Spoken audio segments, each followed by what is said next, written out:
Hello my dear students, very good morning. तो चलिए शुरू करते हैं आज आपका डे 96 पावर वर्ड्स का। तो भाई जैसा कि आप सबको पता है कि यहाँ मैं आपको कराता हूँ बिल्कुल अल्फ़ाबेटिकल ऑर्डर में सारे के सारे वर्ड्स, जहाँ हम 2000 शब्दों का डिस्कशन करने वाले हैं, जिसमें आपके वर्ड्स होते हैं जिनके साथ सिनोनिम्स और एंटोनिम्स होते हैं, और साथ के साथ आपको मिलते हैं ईडियम्स एंड फ्रेजेस। तो देखिए ये है आज आपका डे 96। लर्न करते हैं, प्रैक्टिस करते हैं और मास्टर बनते हैं वोकैब के। तो एक ऐसा सेशन है बेटा जो अल्फाबेटिकल ऑर्डर में है, जहां पढ़ने के बाद वोकैब की आपको दिक्कत बिल्कुल नहीं रहेगी। ठीक है, हम लेटर डब्ल्यू पे पहुंच चुके हैं। 100 सेशंस इसमें होने वाले हैं। ठीक है, तो आज आपका लेटर है डब्ल्यू। बात करते हैं पहले वर्ड को लेके हैं, वीवर। तो वर्ड है आपका वीवर। वीवर का मतलब होता है डगमगा जाना। जैसे कोई चीज अपने कोर्स से ऐसे ही हिल जाए इधर उधर, उसको हम वीवर कहते हैं। पत्तों को देखा ना हिलते हुए, वो भी वीवर कहलाते हैं। To move back and forth और शो इनडिसीजन, आगे पीछे चलना या फिर इनडिसीजन को शो करना, मतलब आगे पीछे होते रहना, या फिर कहते हैं ना इनडिसीजन में वो डिसीजन नहीं ले पा रहा है, तो उस कंडीशन को आप वेवर कह सकते हो। ठीक है, वेव कर जाना कहते हो वेवर।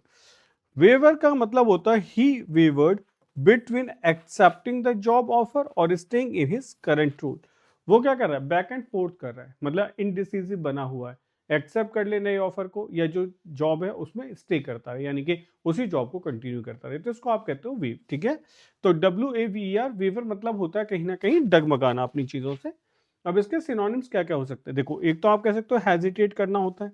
हेजिटेशन में यही होता है ना कि अपना हम सही डिसीजन नहीं ले पाते, हेजिटेशन फील करते हैं। वैगिलेट का मतलब भी वो होता है हिल जाना, बैक एंड फोर्थ होते रहना, कमजोर पड़ जाना। फिर आपका आता है फॉल्टर, ठीक है, लड़खड़ा जाना। ऑसिलेट माने भी होता है कि मुंह कैसे कोर्स को ऊपर नीचे करना, ठीक है, कोर्स करना। और स्वे करना होता है एकदम से इधर की तरफ झुक जाना, कभी इधर झुक जाना, स्वे कर जाना। ठीक है, अपोजिट क्या है, डिसाइड कर लेना, रिजॉल्व कर देना। रिजॉल्व दृढ़ निश्चय कर लेना किसी चीज को लेके, परसिस्ट करना, लगातार बने रहना, रिमेन होगा या कंटिन्यू होगा। तो ये सारे के सारे वर्ड इसके अपोजिट बन जाते हैं। ठीक है, चलिए बढ़ते हैं आगे। नेक्स्ट वर्ड देखते हैं। नेक्स्ट वर्ड कहता है वॉप। देखो ये WRAP रैप जैसा नहीं है। ठीक है, ये क्या है बेटा, वॉप है। आर साइलेंट है, वॉप बोलेंगे, वार्प भी नहीं है, वॉप। वॉप का मतलब होता है टेढ़ा कर देना, टू ट्विस्ट और बेंड आउट ऑफ शेप। ठीक है, इसको मैं थोड़ा समझा देता हूं और क्लियर हो जाएगा। कैसे समझो, जैसे जैसे लकड़ी होती है, तो आपने देखा लकड़ी लंबे समय तक जो पड़ी रहती है, तो बिकॉज ऑफ मॉइस्चर या प्रेजाइल होने की वजह से वो थोड़ी टेढ़ी मेढ़ी हो जाती है, अपनी शेप को खत्म कर देती है। तो आप उसको वॉप कह सकते हैं। तो वॉप का मतलब होता है टेढ़ा होना या टेढ़ा करना, टू ट्विस्ट और बेंड आउट ऑफ शेप हो जाना। The wooden door had warped due to moisture. ये एग्जाम्पल आपको समझ आ गया होगा कि जो वुडन डोर होते हैं, कभी कभी बरसातों में देखते हो ना, थोड़े टाइट हो जाते हैं, फिक्स नहीं होते ठीक से, या थोड़े बहुत टेढ़े हो जाते हैं, तो आप उस कंडीशन को वॉर्प कहते हैं। The wooden door had warped due to moisture. Moisture की वजह से शेप टेढ़ी हो गई है, ठीक है, वो फंस गया है। तो ये कंडीशन आपको बिल्कुल ठीक से याद आ गई होगी। वॉर्प वर्ड वही यूज करते हैं।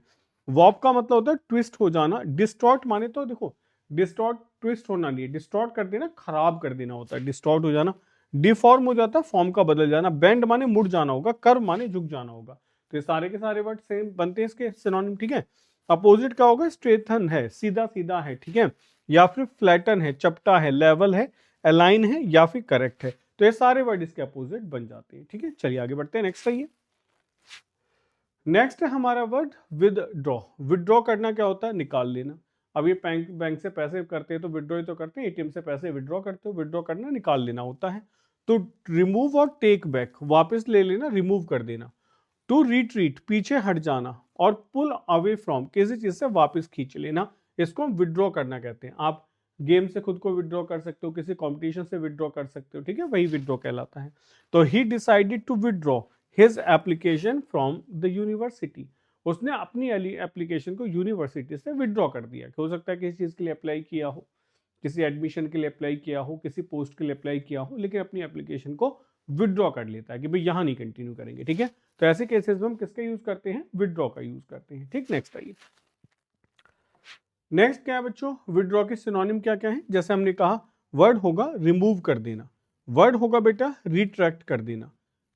रिमूव करना, हटा देना, रिट्रैक्ट कर देना, या फिर रिट्रीट, पीछे हट जाना, पुल बैक, वापस खींच लेना, बैक ऑफ कर जाना। कहते हैं ना उसने तो बैक ऑफ कर लिया। अपोजिट क्या है? एडवांस, आगे बढ़ जाना, प्रोसीड करना, डिपॉजिट कर देना, पैसे जमा करने के लिए यूज करते हैं, इंगेज करना, मिला लेना, ठीक है, या कंटिन्यू किसी काम को लगातार करना। तो इस वर्ड को हम ऐसे यूज कर सकते हैं। आई होप यहाँ तक कोई दिक्कत नहीं हुई होगी, बिल्कुल ठीक से समझ आया होगा। ठीक है, चलिए आगे बढ़ते हैं, नेक्स्ट आइए। अब हम बात करते हैं नेक्स्ट वर्ड को लेके। वर्ड नंबर 4 हमारा क्या कहता है? ठीक है, देखो मैं यहाँ 20 मिनट्स में ही आपको 20 वर्ड्स कराता हूँ। यहाँ कोई ऐसा नहीं है कि आप आगे तो आराम से टाइम वेस्ट कर रहे हैं, वो प्रोडक्टिव सा सेशन है। कम समय में ज्यादा चीजें सिखा के कोशिश करते हैं कि आपको भेजा जाए। विस्पर करना बहुत मुश्किल वर्ड नहीं है। विस्पर का मतलब होता है फुसफुसाना। टू स्पीक वेरी सॉफ्टली, जब आप बातें करते हो ना बहुत सॉफ्टली, धीरे धीरे एक दूसरे के कान में, तो उसको हम विस्पर करना कहते हैं। She whispered the secret into his year, उसने विस्पर्ड कर दिया, धीरे से बोल दिया क्या? सीक्रेट, रहस्य, इनटू हिज ईयर, उसके कान में। उसके कान में उसने कोई रहस्य कह दिया, चुपचाप बोल दिया, ठीक है, तो उसको कहते हैं विस्पर करना, बिल्कुल धीरे से बोल देना। ठीक, आसान वर्ड है, बहुत मुश्किल नहीं है। लेटर डब्ल्यू चल रहा है, ठीक है, तो क्या होगा? मरमर करना होता है, मरमरिंग ही होता है ना, बुदबुदाहट, होठों होठों में बोल देना। ऐसे मटर करना होता है, हिस। अच्छा, हिस का मतलब वैसे चुप होना होता है, हिसिंग साउंड, हंस हंस करते हो ना, ऐसे चुप हो जाना, ठीक है, उसको हम कह सकते हैं हिसिंग होगा, हंस होगा। उसी से हंस मनी बनाए आपका ब्राइब, ठीक है। स्पीक सॉफ्टली होगा, ब्रीथ सांस लेना, यानी कि सांसों में ही बोलना धीरे धीरे, ठीक है। शाउट माने चिल्लाना, येल माने चिल्लाना, स्क्रीम चिल्लाना, बेलो करना, शोर मचाना, या एक्सक्लेम करना, सरप्राइज हो जाना, एकदम वाओ, ऐसे आवाज निकल जाना, ठीक है, तो ये सब इसके अपोजिट हो जाते हैं। चलिए आगे बढ़ते हैं, नेक्स्ट वर्ड देखते हैं। नेक्स्ट देखिए, नेक्स्ट हमारा वर्ड है वर्दी। वर्दी का मतलब होता है योग्य, क्या आप वर्दी हैं या नहीं है, यानी कि डिजर्विंग एफर्ट, अटेंशन और रिस्पेक्ट, यानी कि आप एफर्ट को डिजर्व करते हो या नहीं करते हो, रिस्पेक्ट को डिजर्व करते हो नहीं करते हो, अटेंशन को डिजर्व करते हो नहीं करते हो, उसको हम वर्दी कहते हैं। His charity work made him a वर्दी कैंडिडेट फॉर द अवार्ड, मतलब उसकी जो चैरिटी वर्क है ना, मेड हिम अ वर्दी कैंडिडेट, वो उसको एक वर्दी कैंडिडेट बना देता है, किसके लिए? फॉर द अवार्ड के लिए, कि यार ये योग्य इंसान है अवार्ड के लिए, ठीक है। तो वर्दी कैंडिडेट मतलब होता है योग्य कैंडिडेट, एक ऐसा कैंडिडेट जिसको आप कह सकते हो कि वर्दी है, इसको जॉब मिलनी चाहिए, यानी कि इसके अंदर वो क्वालिटी है, ठीक है। नेक्स्ट आइए, वर्दी के सिनोनिम क्या क्या हो सकते हैं? वर्ड होगा बेटा डिजर्विंग होगा, कमेंडेबल होगा, बहुत इंपॉर्टेंट वर्ड है कमेंडेबल, ठीक है, कमेंडेबल बहुत इंपॉर्टेंट वर्ड भी है। एडमिरेबल होगा, फिर आपने कहा नोबल होगा, योग्य, या फिर आपने कहा ऑनरेबल होगा, सम्मानित इंसान। तो ये सारे सम्मान से रिलेटेड वर्ड है। अपोजिट क्या है? अनडिजर्विंग है, ये इस पोस्ट को डिजर्व नहीं करता, हो सकता है मिल गई हो तुक्के से, ठीक है। फिर आपने कहा डिसऑनरेबल है, असम्मानित है, शेमफुल है, अनवर्दी है, या फिर इनसिग्निफिकेंट है। तो ये सारे के सारे वर्ड्स इसके अपोजिट बन जाते हैं, ठीक है, कि इनसिग्निफिकेंट होगा, बिल्कुल भी काम का नहीं, ठीक है। नेक्स्ट आइए, नेक्स्ट आपका वर्ड क्या है? विटी। विटी का मतलब होता है हाजिर जवाब, विटी का मतलब होता है हाजिर जवाब। Showing quick and inventive verbal humour, मतलब शो करता है क्विक या इन्वेंटिव वर्बल ह्यूमर को। विटी इंसान होता है जो बहुत थोड़ा सा तेज जवाब दे देता है, हाजिर जवाबी वाला इंसान होता है। क्विक और इन्वेंटिव वर्बल ह्यूमर उसमें शो करता है, ठीक है। तो आपने कहा हिज विटी रिमार्क्स, उसके जो वर्बल रिमार्क्स थे ना खुश करने वाले, ऑलवेज मेड पीपल लाफ, वो हमेशा लोगों को हंसा देती हैं। विटी बातें करता है, बुद्धि भी है साथ के साथ। अच्छा, एक आपने देखा होगा या सुना होगा क्लाउन, CLOWN, क्लाउन्स। ये क्लाउन्स हुआ करते थे शेक्सपियर के प्ले में, जैसे हम हिंदी में स्टेज शोज में नकलिया कहते हैं, ठीक है। एक कॉमिक कैरेक्टर जो आता है, लेकिन वो बड़ी विटी सी बात करके जाता है, उसमें हंसी भी होती है, लेकिन साथ के साथ एक बड़ा अच्छा मैसेज भी होता है, ठीक है। तो उसको आप कह सकते हो विटी थॉट। नेक्स्ट आइए, फिर विटी के सिनोनिम्स क्या क्या हो सकते हैं? हमने कहा वर्ड होगा ह्यूमरस होगा, या फिर आपने कहा क्लेवर वर्ड होगा, शार्प होगा, एम्यूजिंग होगा, या फिर क्विक विटेड होगा, या फिर क्विक विटेड होगा, ठीक है। तो ये इसके अपोजिट सिनोनिम वर्ड बन जाते हैं। अपोजिट क्या है? डल है, डल का मतलब है कोई इंटरेस्टिंग बातें नहीं करता है, बोरिंग इंसान है, स्लो इंसान है, अनफनी है, या फिर ह्यूमरलेस है, कोई मजाक नहीं है। तो ये वर्ड इसके अपोजिट बन जाते हैं, ठीक है, ह्यूमरलेस है। चलिए आगे बढ़ते हैं, नेक्स्ट देखिए, नेक्स्ट देखिए। नेक्स्ट आपका वर्ड है विकेट। विकेट होता है दुष्ट, बहुत बोला जाता है दुष्ट इंसान, विकेट इंसान। इविल और मोरली रॉन्ग, या तो शैतान है या फिर मोरली रॉन्ग है, नैतिकता के साथ बिल्कुल भी सही नहीं है, उसको हम क्या कहते हैं? विकेट कहते हैं। दुष्ट इंसान होगा, विकेट होगा, ठीक है। तो हमने एग्जाम्पल लिखा, the villain in the movie was portrayed as a wicked person, जो विलेन था ना किसमें, मूवी में, वॉज पोर्ट्रेट, उसको पोर्ट्रेट किया गया, दर्शाया गया, कैसे, एज अ विकेड पर्सन, कि वो एक विकेड पर्सन है, मतलब समझ गए, एक बुरा इंसान है, दुष्ट इंसान है, उसको ऐसे दर्शाया गया मूवी के अंदर कि जब जो विलेन था in the movie was portrayed as a wicked person, ठीक है, कि वो बुरा इंसान है। नेक्स्ट देखिए, नेक्स्ट क्या है विकेड के सिनोनिम, ईविल आप कह सकते हो, सिंफुल पाप वाला कह सकते हो, इमोरल कह सकते हो, मेलेवोलेंट कहेंगे या मेलिशियस कहेंगे, ठीक है, मेल माने बुरा सा होता है कि बुरी, किसी के लिए मतलब बुरी भावनाएं रखता है।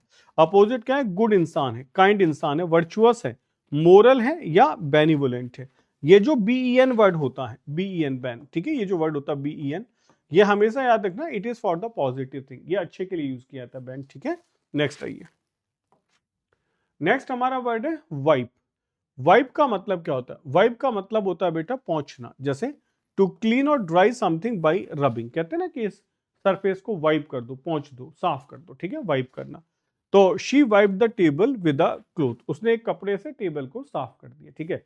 अच्छा याद होगा ना ये वाला वर्ड, तो CLOTH, क्लोथ, ये जो क्लोथ होता है अ पीस ऑफ क्लोथ होता है। CLOTHS जब बोलते हैं क्लोथ से अनस्टिच्ड कपड़े होते हैं, ठीक है, पीसेज ऑफ क्लोथ होता है। और जब हम CLOTHES लिखते हैं तो इसका मतलब क्या होता है, प्रॉपर, ये यूज किया जाता है ड्रेस के लिए, ठीक है, क्लोथ्स का यूज करते हैं ड्रेस के लिए। और ये मटेरियल नाउन अनकाउंटेबल भी होता है, जब कपड़े की बात होती है ऐसे यूज करते हैं, ठीक है। तो कभी आ क्लोथ को देख के कंफ्यूज मत होना, इसका मतलब अ पीस ऑफ क्लोथ, ठीक है, जो साफ करने वाला कपड़ा होगा। तो वाइप के सिनोनिम क्या क्या हो सकते हैं, वर्ड होगा बेटा क्लीन होगा, रब होगा, पॉलिश होगा, ठीक है, या फिर ड्राई होगा, या फिर मॉप कर देना, झाड़ू लगा देना, ठीक। नेक्स्ट देखिए, स्मज, आपने एक वर्ड सुना होगा स्मज। स्मज मतलब होता है जैसे अक्सर आपने सुना होगा काजल लगाते इसमें आता है ना स्मज फ्री है, निशान नहीं छूटते, तो स्मज कर देना, ऐसे किसी चीज को रब कर देना, सारे में फैला देना, ठीक है, बुरा सा कर देना। स्टेन माने धब्बा होता है। फिर आता है आपका सॉइल, मट्टी होगा, डर्ट होगा, या फिर आपने कहा मार्क होगा। तो ये सारे वर्ड इसके अपोजिट बन जाते हैं। तो वाइप का मतलब क्लीन करना होगा, ये सारे गंदा करने के लिए यूज किए जाते हैं, ठीक है। नेक्स्ट आइए, नेक्स्ट आपका वर्ड है वियरी। ये होता है बेटा थका हुआ, टायर्ड, ठीक है। फीलिंग और शोइंग टायर्डनेस, जिससे आपको थकन महसूस होती हो, फीलिंग होता हो या फिर शो होता हो टायर्डनेस, उसको आप कहते हैं weary. After a long day's work, after a long day's work he felt weary and wanted to rest. पूरे दिन काम करके ना उसको थका हुआ महसूस हो रहा है, वांटेड टू रेस्ट, वो रेस्ट करना चाहता है, तो इसको आप कहते हो वेरी होगा, थका हुआ होगा, ठीक है, वेरी होगा, थका हुआ होगा। अब वेरी के सिनोनिम्स क्या क्या हो सकते हैं, आपने कहा टायर्ड होगा, एग्जॉस्टेड होगा, फटीग्ड होगा, वॉर्न आउट होगा, या ड्रेन्ड होगा। ड्रेन्ड मतलब होता है, वैसे तो बह जाना होता है ना, ड्रेन्ड मतलब है एनर्जी का बिल्कुल निकल जाना, ड्रेन्ड फील करना, ठीक है। एनर्जेटिक होगा, रिफ्रेश्ड होगा, लाइवली होगा, विग्रस होगा, या रिजुवेनेट होगा। बहुत इंपॉर्टेंट वर्ड है रिजुवेनेट।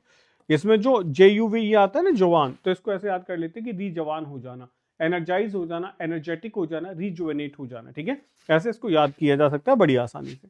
अब हम बात करते हैं रैक को लेके, WREC के रैक। रैक का मतलब होता है तो मलबा कह दो या विनाश कर देना, किसी चीज को खराब कर देना, तोड़ देना, डेमोलिश कर देना, उसके लिए यूज किया जाता है। The destruction of a ship, जैसे शिप का डिस्ट्रक्शन हो गया, और किसी व्हीकल का। टू डिस्ट्रॉय और सिवियरली डैमेज समथिंग, किसी चीज को डिस्ट्रॉय कर देना या डैमेज कर देना पूरी तरीके से, उसको हम रैक कहते हैं। The storm wrecked, the storm wrecked several buildings along the coast, coast के आसपास में बहुत सारी बिल्डिंग्स को तबाह कर दिया, मलबे में बदल देना, ठीक है, उसको हम कहते हैं तबाह कर देना, खराब कर देना, या फिर मलबे में बदल देना, वहां हम इस वर्ड का यूज करते हैं, ठीक है।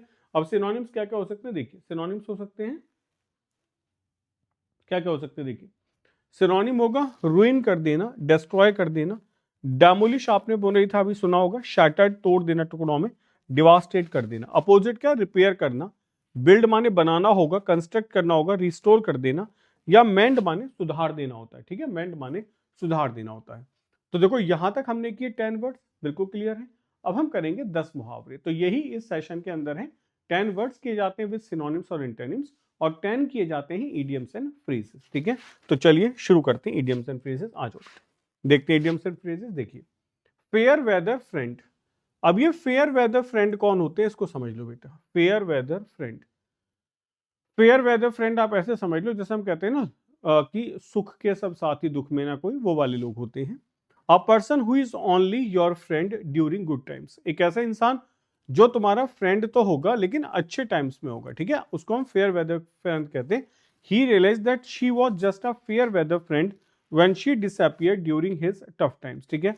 तो ही रियलाइज, उसने रियलाइज किया that she was just a fair weather friend, कि वो सिर्फ एक फेयर वेदर फ्रेंड है, when she disappear during his tough times, जब वो उसके टफ टाइम्स में गायब हो गई, ठीक है। इसको हम कहते हैं फेयर वेदर फ्रेंड। नेक्स्ट आइए, तो भाई ये होता है सी eye to I. C eye to आई का मतलब होता है आंखों में आंखें डालना। टू एग्री विद समवन, किसी के साथ, मतलब कहते हैं ना, देखो जब आपने देखा होगा कोई आदमी सच बोलता है या झूठ बोलता है तो कहते हैं ना मेरी तरफ देख के बातें करो, क्योंकि आप आंखों में आंखें डाल के तभी बातें कर सकते हो जब आप सच बोल रहे हो, ठीक है। तो अग्री होना किसी के साथ में। They don't always see eye to eye on everything but they respect each others opinions, मतलब वो एक दूसरे की आंखों में आंखें नहीं डालते हैं, यानी कि एग्री नहीं होते, लेकिन फिर भी एक दूसरे की ओपिनियन की रेस्पेक्ट करते हैं, ठीक है। नेक्स्ट आइए, नेक्स्ट है thick as thieves. Thick as thieves का मतलब होता है वेरी क्लोज और फ्रेंडली। थिक एज थीव्स का मतलब होता है जो लोग बहुत क्लोज और फ्रेंडली होते हैं, जैसे those two have been thick as thieves since childhood, वो दोनों के दोनों ना बचपन से बहुत अच्छे फ्रेंड हैं, एक दूसरे के साथ अच्छी मित्रता निभाते हैं, थिक एज थीव्स होगा, ठीक। नेक्स्ट आइए, नेक्स्ट हमारा वर्ड है lend an ear. Lend an ear का मतलब होता है to listen to someone carefully and sympathetically, sympathy दिखाते हुए, यानी कि अच्छे से सुनना, ठीक है ना। अच्छा, ये ऐसे ही बोलते हैं ना लैंड मी एन ईयर, एक मतलब जरा मुझे अपनी तरफ मेरी तरफ ध्यान दो, तो I give land him an year, मैंने उसे ध्यान से सुना। तो लैंड एन ईयर का मतलब होता है किसी की तरफ ध्यान देना, इस बात को ध्यान से सुन लेना, ठीक है। तो आपने कहा whenever she needs to talk, जब भी वो मतलब उसे बात करनी होती है, her friends is always there to lend an ear, तो हमेशा उसके फ्रेंड तैयार रहते हैं उसको ध्यान से सुनने के लिए, उसकी बातों को समझने के लिए, सुनने के लिए, ठीक है। तो that's called lend an ear होगा, ठीक है। नेक्स्ट आइए, नेक्स्ट है लव इज ब्लाइंड। ये तो मतलब बहुत ही ज्यादा पढ़ा है सबने, लव इज ब्लाइंड, कि प्यार अंधा होता है। When in love people sometimes fail to see their partners faults, मतलब ये होता है ना कि जब आप प्यार में होते हो तो आप अपने पार्टनर की कमियां देखना ही इग्नोर कर देते हो, आप जानना ही नहीं चाहते हो कि वो सही बोल रहा है या झूठ बोल रहा है, वो आपके साथ सही कर रहा है गलत कर रहा है, तो उस केस में कहा जाता है love is blind. Her friends try to warn her, उसके जो फ्रेंड्स है ना कोशिश करने उसको वार्न करने के लिए, बट लव इज ब्लाइंड, लेकिन प्यार क्या, प्यार तो अंधा है ना। And she couldn't see his flaws, और वो उसके फ्लॉज को, उसकी कमियों को इग्नोर कर देती है, देखती ही नहीं है, ठीक है। तो it's called love is blind, okay. Next देखिए, ऑन द रॉक्स का मतलब है a relationship that is in trouble और फेलिंग, एक ऐसा संबंध जो ट्रबल में है और फेल हो सकता है, उसको हम कहते हैं ऑन द रॉक्स, ठीक है। देखिए, तो आपने कहा their marriage has been on the rocks for the past years but they are trying to work things out. तो their marriage has been on the rocks, उनकी जो शादी है ना वो ट्रबल में है, यानी कि हो सकता है कि संबंध अच्छे ना चल रहे हो, लड़ाई रहती हो फॉर द पास्ट ईयर्स से लेके, but they are trying to work things out, लेकिन वो कोशिश करें कि चीजें सुधर जाएं, दोबारा से ट्रैक पे आ जाएं, ठीक है। तो वो कहलाता है ऑन द रॉक्स, ठीक है। नेक्स्ट देखिए, नेक्स्ट है पपी लव। पपी लव होता है intense but shallow romantic attachment, जैसे कहते हैं ना तुम्हारा कोई प्यार व्यार नहीं है, सिर्फ इन्फैचुएशन है, लगाव है, तो वही है ना, इंटेंस तो होगा लेकिन शैलो होगा, मतलब शैलो रोमांटिक अटैचमेंट होगा, typically experienced bye young people. अक्सर होता है ना कि एक एज में आके बहुत इन्फैचुएशन होने लग जाता है, किसी से भी प्यार हो जाता है, तो वो आप कहते हो पपी लव है। It might just be puppy love but to them it feels like the real love, मतलब सच मुझ में पॉसिबल है कि पपी लव हो लेकिन उनको लगता है कि रियल लव है, तो रियल लव इज डिफरेंट, ठीक है ना। रियल लव जैसे राधा कृष्णा का इटर्नल होना चाहिए, ठीक है, स्पिरिचुअल होगा, लेकिन हम उसको जो फिजिकल लव है उसी को कैसा मान लेते हैं, स्पिरिचुअल मान लेते हैं, तो उसको पपी लव कहा जाता है। हैड ओवर हील्स का मतलब होता है कंप्लीटली इन लव, पूरी तरीके से, और she is had over heels in love with her new boyfriend, वो अपने नए बॉयफ्रेंड के साथ पूरी तरीके से प्यार में है। तो हैड ओवर हील्स का मतलब होता है सिर से लेके पैर तक प्यार में, पूरी तरीके से प्यार में डूब जाना, हैड ओवर हील्स कहलाता है। नेक्स्ट है kiss and make up. Kiss and make up का मतलब होता है to reconcile after an argument, मतलब वो ये किस एंड मेकअप, मेकअप कर देना, मेकअप का मतलब होता है ना कि मेकअप द थिंग्स, चीजों को सही बना लेना, तो किस एंड मेकअप, एक किस किया मेकअप हो गया कि चलो जो लड़ाई हुई थी झगड़ा खत्म करते हैं, आगे बढ़ जाते हैं। तो after their fight they were quick to kiss and make up. अक्सर क्या होता है अपनी फाइट के बाद में दे वर क्विक, वो क्या है, वो जल्दी ही quick to kiss and makeup होते हैं, यानी कि जल्दी ही चीजों को सुधार लेते हैं, मेंड कर लेते हैं और रिलेशनशिप को खराब होने से बचा लेते हैं। In the dog house, in the dog house का मतलब होता है in trouble with someone because of something you did. In trouble with someone, किसी के साथ झगड़े में पड़ जाना, because of something you did, क्योंकि तुमने कुछ ऐसा किया है। ठीक है, वही वाली बात है, तुमने कभी कुत्ते को पीट दिया और आज तुम कुत्ते के इलाके में हो। ठीक है, तो वही है इन द डॉग हाउस होना। He is in dog house after forgetting their anniversary. अब वो अपनी एनिवर्सरी भूल गया, तो he is in dog house, कि कुछ गलत कर दिया तो वाइफ उसका क्या हाल करेगी, आप समझ गए। तो he is in dog house because he has forgotten his anniversary. ठीक है, तो अब भाई डॉग हाउस में चला गया, यानी कि ट्रबल में चला गया। तो ये आपके लिए मुहावरे हैं। तो ऐसे बेटा हम इडियम्स भी कराते हैं आपको और वर्ड्स भी कराते हैं। तो ये था आज का आपका सेशन। आई होप सभी को सारे वर्ड्स समझ आए होंगे। कोशिश किया करो कुछ ऐसे वर्ड्स निकाल के उनको लिख दिया करो जो आपको वर्ड्स लगते हैं कि काम के हैं। तो ये बच्चों आपके लिए धुरंधर सीरीज है, सीडीएस टू 2026 को लेके मंडे से लेके सैटरडे तक ये सीरीज चलती है 12 बजे। ट्यूसडे और थर्सडे को मेरी क्लासेस होती हैं जहां मैं आपको इसमें स्पॉटिंग एरर्स कराता हूं। ठीक है, तो वो आप जरूर अटेंड किया करो। साथ के साथ देखो ये आपके लिए बैच है सीडीएस 1 2026 के लिए, जिस पर आपको भी 50% का ऑफ चल रहा है। तो ये जो 31 दिसंबर था, ये डेट बढ़ा के अब कर दी गई है 15 जनवरी 2026। 2026 तक ये आपको इस रेट पे मिलता रहेगा। ठीक है, 800 घंटे की लर्निंग आपको इसमें मिलेगी, 30+ मॉक टेस्ट मिलेंगे, 3000+ पेजेस का हैंड रिटन नोट्स होगा, 30+ सॉल्व प्रीवियस ईयर पेपर्स और 10,000+ प्रैक्टिस क्वेश्चंस आपको मिलने वाले हैं। ये सब कुछ आपको मिल जाता है। साथ के साथ आपको ओटी का भी मिल जाता है, ये भी आपको 15 जन तक मिलने वाला है। ठीक है, ये कोर्स भी आप ले सकते हैं, 50% का ऑफ यहाँ भी आपके लिए चल रहा है, ये आपके लिए डिस्काउंट है। उससे अलग जितने बच्चे चाहते हैं मॉक टेस्ट देना, तो आपको सीडीएस के, इंग्लिश के, जीएस के, एनडी इंग्लिश के, जीएस के, मैथ्स के और साथ के साथ बेटा सीडीएस और ओटी के दोनों की आपकी टेस्ट सीरीज अवेलेबल है। तो आप ये टेस्ट सीरीज भी दे सकते हो। हैंड रिटन नोट्स जो टॉपर्स ने लिखे हैं वो भी अवेलेबल है। हैंड रिटन नोट्स बेटा टॉपर से लिखे हुए हैं, बहुत बेहतरीन हैंड रिटन नोट्स हैं, हाथ से लिखे गए हैं। ठीक है, आप आराम से पढ़ सकते हो। तो ये भी आपके लिए यहाँ पर अवेलेबल है। इन सब के लिए करना क्या है, इन सब के लिए आपको बस एक काम करना है, प्ले स्टोर पे जाके डिजिटल बेंचेस की एप्लीकेशन को डाउनलोड करना है या फिर www.digitalbenches.com पे आ जाना है। उससे अलग अगर कोई भी कंफ्यूजन है तो आप इस नंबर पे कॉल भी कर सकते हैं, 7409596601। आप ये कॉल भी कर सकते हैं और व्हाट्सएप भी कर सकते हैं। ठीक है, टेलीग्राम चैनल है, join it today so you will get all the PDFs and the notifications here. YouTube channel पे आप हैं तो जल्दी से लाइक, शेयर और सब्सक्राइब करना बिल्कुल ना भूलें। तो मिलते हैं आपसे नेक्स्ट क्लास में। Till then take care, bye bye, जय हिंद साथियों।